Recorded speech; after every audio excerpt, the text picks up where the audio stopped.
This is the ultimate home steak dish, and let me teach you how to make it at home.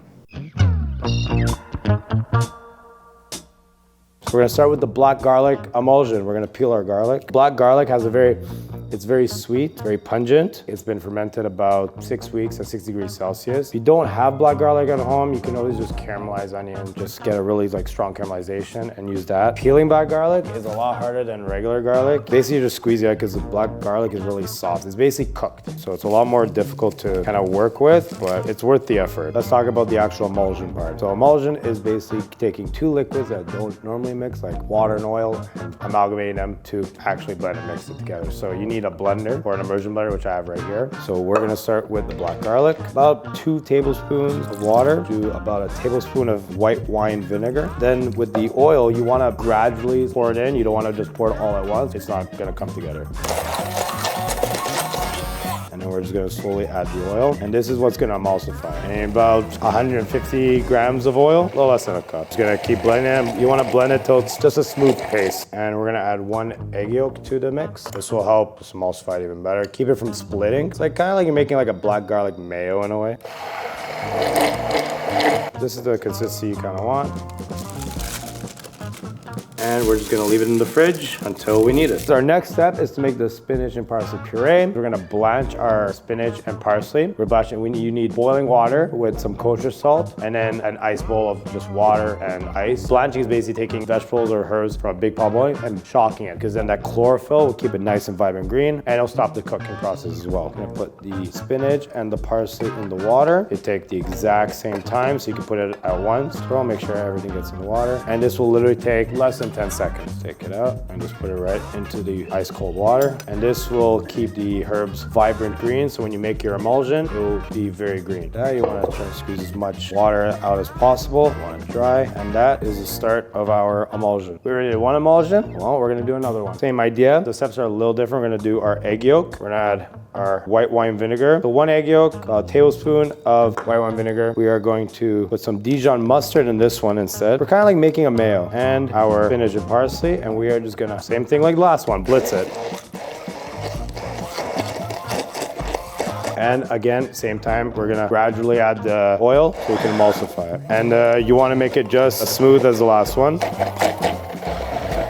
And that is your finished product right there. For the main event is the steak. To do a really good steak at home, the first step is to get a really good steak. Now, I would suggest an inch thick steak. Take it out of your fridge 40 minutes before you're gonna cook it. Have you ever pulled a steak out in 20 minutes? It's still gonna be ice cold in the middle. What we're gonna do is we're gonna dry it off a little bit right here, a little paper towel. Season it really heavy, we're gonna dry it out, because what it's also going to do is dry out a pull of moisture, because moisture is gonna kill your crust. That's what you want. You want a nice crust on steak. Moisture is the enemy. Next up is one of my favorite knives that we have today, is the Gladiator series from Dalstrong Ulu knife. A little fun little knife to use. Gotta go cut some thyme up for our steak, just like that. So next we're gonna prep our asparagus. I cut it about right here, about 2 inches. These you could just chuck them, and then keep these asparagus about same length, like that. We're gonna blanch them. They'll take about 30 seconds in the water, and they want to be just like soft, where it's like almost like kind of bendable a little bit. So you can see here, not really bendable yet. When we cook it again in the pan with some butter, stay very green, and it'll look very pretty on the plate, and it'll look exactly like how you get at a restaurant. Here we're gonna saute and heat up our asparagus. We're gonna do a medium-high heat, a little bit of extra virgin olive oil. All right, we're gonna place our asparagus in the pan.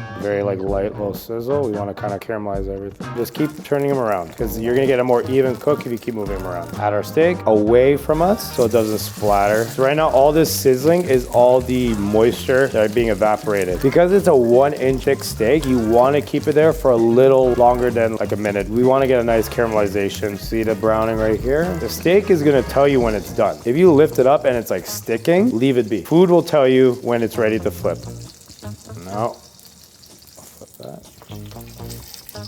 now again, we're gonna leave that for another minute or so. See the crust? This is from salting it 40 minutes prior, creating that brine, pulling out the moisture from the steak. This is how you get that nice crust. The part to telling when your steak is done, I'm aiming for a mid-rare. Best way to kind of tell is get a thermometer, or how I like to personally do it is timing. So about a 1 inch thick steak will take 2 to 3 minutes, more or less. I'm gonna add our thyme.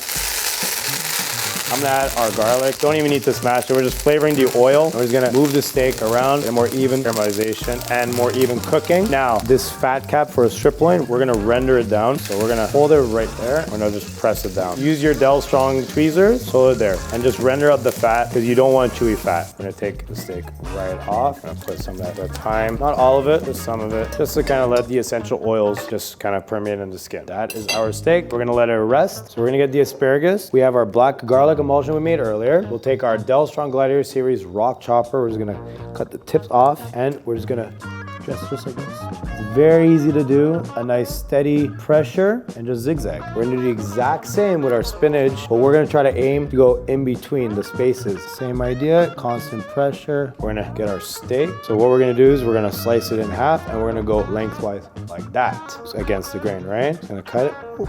I've cut like just like butter. There it is. That's the color I wanted. Cuts like butter, just right through.